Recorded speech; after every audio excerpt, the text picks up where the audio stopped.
Kisah Para Rasul pasal 17. Keributan di Tesalonika.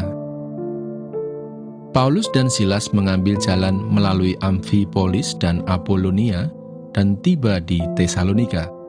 Di situ ada sebuah rumah ibadat orang Yahudi. Seperti biasa, Paulus masuk ke rumah ibadat itu. 3 hari Sabat berturut-turut, ia membicarakan dengan mereka bagian-bagian dari kitab suci. Ia menerangkannya kepada mereka dan menunjukkan bahwa Mesias harus menderita dan bangkit dari antara orang mati. Lalu ia berkata, "Inilah Mesias, yaitu Yesus yang kuberitakan kepadamu." Beberapa orang dari mereka menjadi yakin dan menggabungkan diri dengan Paulus dan Silas, dan juga sejumlah besar orang Yunani yang takut kepada Allah, dan tidak sedikit perempuan-perempuan terkemuka. Tetapi orang-orang Yahudi menjadi iri hati, dan dengan dibantu oleh beberapa penjahat dari antara petualang-petualang di pasar, mereka mengadakan keributan dan mengacau kota itu. Mereka menyerbu rumah Yason dengan maksud untuk menghadapkan Paulus dan Silas kepada sidang rakyat.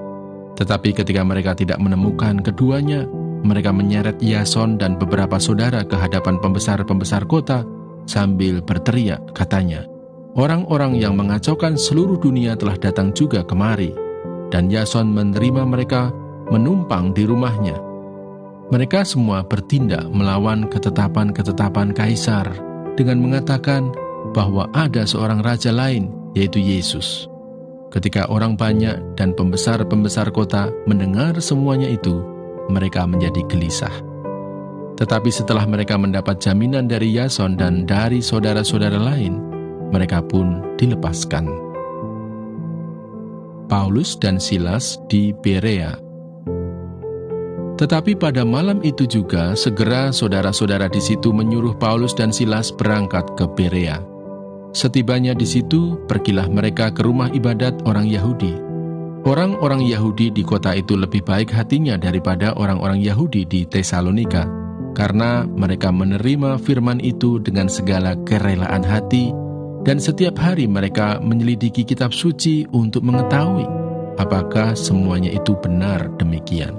Banyak di antara mereka yang menjadi percaya, juga tidak sedikit di antara perempuan-perempuan terkemuka dan laki-laki Yunani. Tetapi ketika orang-orang Yahudi dari Tesalonika tahu bahwa juga di Berea telah diberitakan firman Allah oleh Paulus, datang jugalah mereka ke sana, menghasut dan menggelisahkan hati orang banyak. Tetapi saudara-saudara menyuruh Paulus segera berangkat menuju ke pantai laut, tetapi Silas dan Timotius masih tinggal di Berea. Orang-orang yang mengiringi Paulus menemaninya sampai di Athena, lalu kembali dengan pesan kepada Silas dan Timotius supaya mereka selekas mungkin datang kepadanya. Mazmur 7. Allah, Hakim yang adil. Nyanyian ratapan Daud yang dinyanyikan untuk Tuhan karena Kush, orang Benyamin itu. Ya Tuhan Allahku, padamu aku berlindung. Selamatkanlah aku dari semua orang yang mengejar aku, dan lepaskanlah aku, supaya jangan mereka seperti singa menerkam aku dan menyeret aku dengan tidak ada yang melepaskan. Ya Tuhan Allahku, jika aku berbuat ini, jika ada kecurangan di tanganku, jika aku melakukan yang jahat terhadap orang yang hidup damai dengan aku, atau merugikan orang yang melawan aku dengan tidak ada alasannya, maka musuh kiranya mengejar aku sampai menangkap aku, dan menginjak-injak hidupku ke tanah, dan menaruh kemuliaanku ke dalam debu. Bangkitlah Tuhan dalam murka-Mu, berdirilah menghadapi geram orang-orang yang melawan aku. Bangunlah untukku, ya Engkau yang telah memerintahkan penghakiman. Biarlah bangsa-bangsa berkumpul mengelilingi Engkau, dan bertakhtalah di atas mereka di tempat yang tinggi. Tuhan mengadili bangsa-bangsa.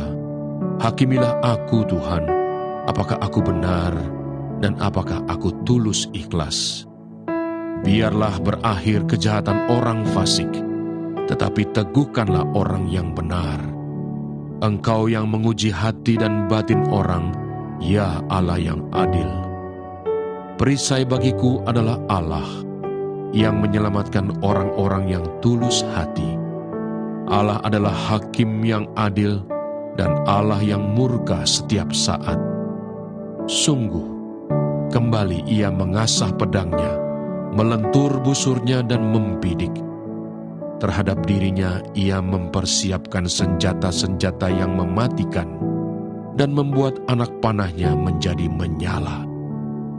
Sesungguhnya, orang itu hamil dengan kejahatan, ia mengandung kelaliman dan melahirkan dusta.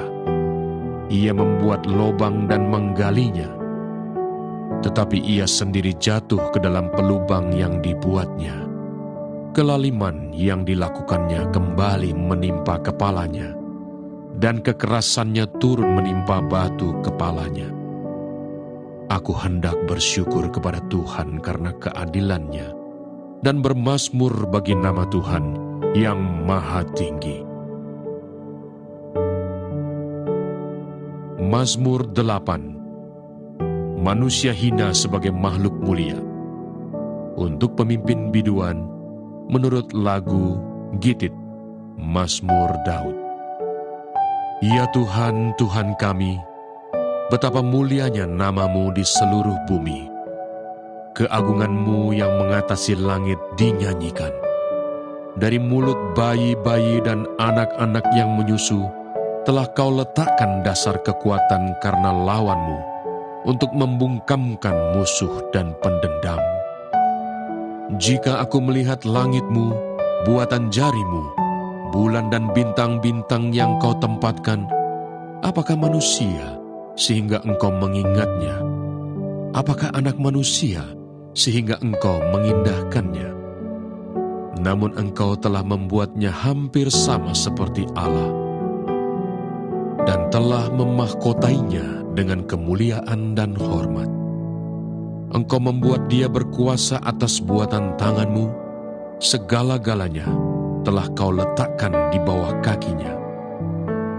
Kambing, domba, dan lembu sapi sekalian, juga binatang-binatang di padang, burung-burung di udara dan ikan-ikan di laut, dan apa yang melintasi arus lautan. Ya Tuhan, Tuhan kami, betapa mulianya nama-Mu di seluruh bumi. Mazmur 9. Allah, pelindung orang-orang saleh. Untuk pemimpin biduan, menurut lagu Mutlaben, Mazmur Daud. Aku mau bersyukur kepada Tuhan dengan segenap hatiku.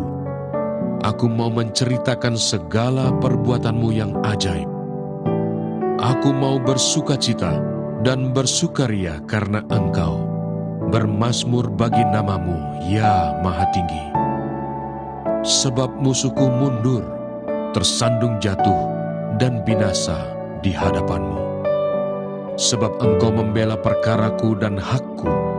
Sebagai hakim yang adil, Engkau duduk di atas takhta. Engkau telah menghardik bangsa-bangsa, telah membinasakan orang-orang fasik. Nama mereka telah Kau hapuskan untuk seterusnya dan selama-lamanya. Musuh telah habis binasa, menjadi timbunan puing senantiasa. Kota-kota telah Kau runtuhkan, lenyaplah ingatan kepadanya. Tetapi Tuhan bersemayam untuk selama-lamanya. Tahtanya didirikannya untuk menjalankan penghakiman. Dialah yang menghakimi dunia dengan keadilan dan mengadili bangsa-bangsa dengan kebenaran. Demikianlah Tuhan adalah tempat perlindungan bagi orang yang terinjak, tempat perlindungan pada waktu kesesakan. Orang yang mengenal nama-Mu percaya kepada-Mu, sebab tidak Kau tinggalkan orang yang mencari Engkau, ya Tuhan. Bermazmurlah bagi Tuhan yang bersemayam di Sion, beritakanlah perbuatannya di antara bangsa-bangsa. Sebab Dia yang membalas penumpahan darah, ingat kepada orang yang tertindas. Teriak mereka tidaklah dilupakannya.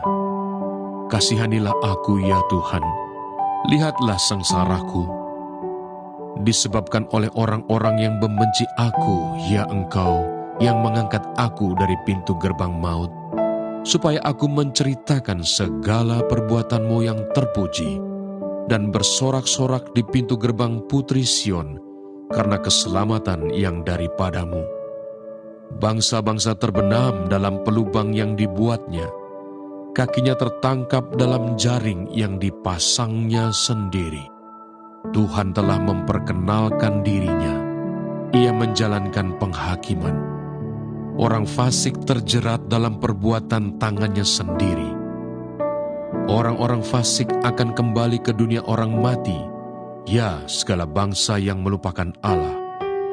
Sebab bukan untuk seterusnya orang miskin dilupakan, bukan untuk selamanya hilang harapan orang sengsara.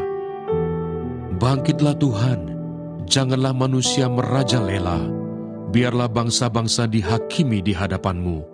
Biarlah mereka menjadi takut, ya Tuhan, sehingga bangsa-bangsa itu mengakui bahwa mereka manusia saja. Demikianlah pembacaan firman Tuhan hari ini. Tuhan Yesus memberkati.